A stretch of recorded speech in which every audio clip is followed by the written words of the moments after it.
Halo teman-teman, balik lagi sama aku Ririn Anggara. Di video kali ini aku lagi mau membahas tentang oknum polisi lagi yang selingkuh sama suami orang. Tak hanya itu, dirinya bekerja sama untuk bunuh suami dari selingkuhannya ini.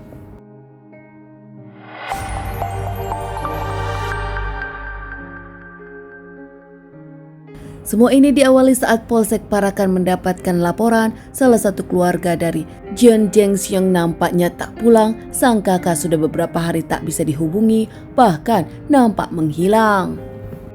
Ton Byung-seon, seorang pengusaha berusia 56 tahun, menghilang dari rumahnya, membuat keluarga bingung hingga akhirnya lapor polisi.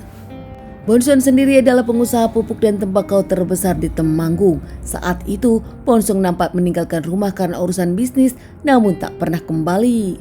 Akhirnya pihak yang berwajib pun menindaklanjuti pelaporan itu, bahkan langsung menyelidiki tentang hilangnya Bong-seon.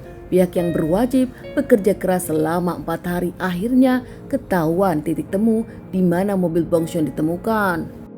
Bong-seon sendiri ditemukan tak bernyawa, jasadnya ditemukan di mobil pick-up-nya yang dibawa saat dirinya pergi keluar rumah.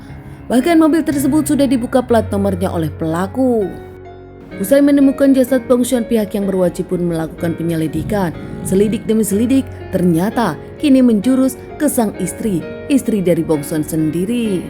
Istri Bong-seon sendiri berusia 30 tahun bernama Nurtafia. Setelah dirasa cukup bukti, tak menunggu waktu lama lagi, pihak yang berwajib pun langsung menggelandang dan membawa Nurtafia yang didapat di rumahnya sendiri tanpa perlawanan apapun. Bahkan Nurtafia sendiri mengakui dirinya tak sendirian, melainkan mengerjakan semua ini dengan menyewa orang bayaran yang didukung oleh sang pacar, oknum polisi.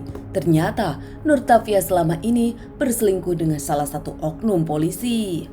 Nurtafia sendiri berumah tangga dengan Bong-seon dikaruniai 1 orang anak, namun ternyata dirinya mengaku tak bahagia meski berkelimangan harta hingga akhirnya berselingkuh dengan oknum polisi.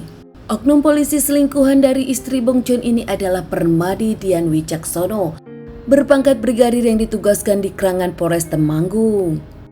Dari penemuan bukti ini, Brigadir Permadi pun akhirnya diamankan pihak yang berwajib. Menurut Permadi, dirinya mengenal istri dari Bong-seon ini 2 tahun lalu hingga akhirnya memadu kasih.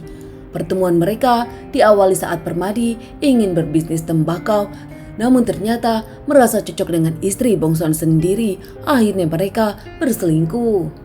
Saling mencintai dan ingin menikah, namun status dari istri Bong-seon belum bercerai hingga akhirnya Permadi dengan istri Bong-seon pun merencanakan ini.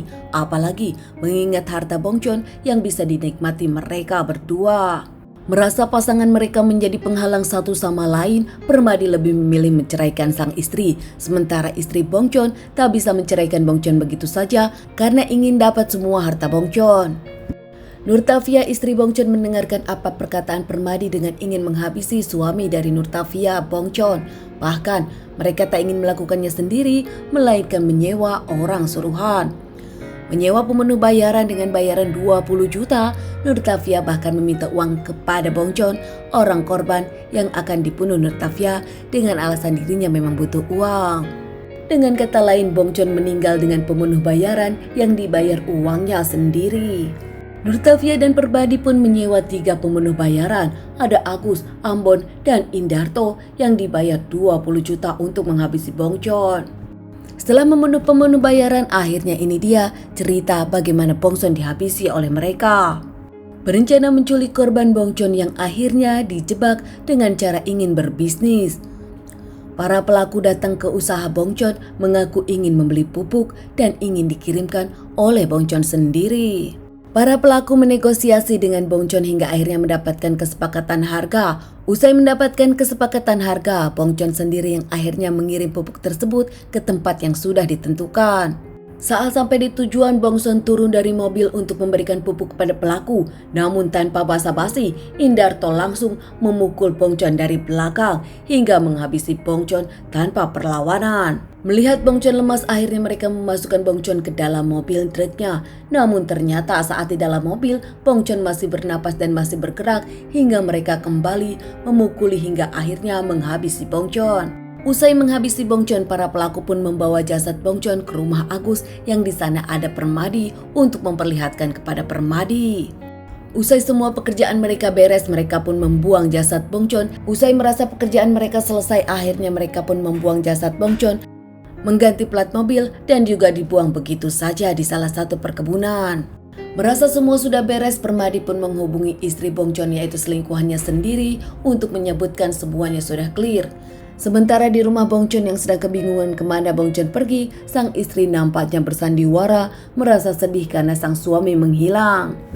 Berbeda dengan keluarga Bong Chon, anak Bong Chon dari pernikahan pertamanya dan juga adik dari Bong Chon curiga kepada istri Bong Chon hingga akhirnya melaporkan kehilangan Bong Chon ke pihak yang berwajib, dan terbongkar sudah pelakunya istri Bong Chon dan juga selingkuhannya, yaitu oknum polisi. Usai semuanya diamankan, pihak yang berwajib maju ke pengadilan, semuanya dihukum. Pihak keluarga Bong Chon menginginkan semuanya dihukum setimpal. Di dalam pengadilan, semua pelaku mengaku mereka merasa bersalah, bahkan mereka menyesal, namun semua nampak tak ada artinya. Mereka semua dijatuhi hukuman 20 tahun. Teman-teman, inilah akhir dari cerita berikut ini. Selanjutnya ditunggu cerita-cerita Ririn Anggara berikutnya. Makasih teman-teman.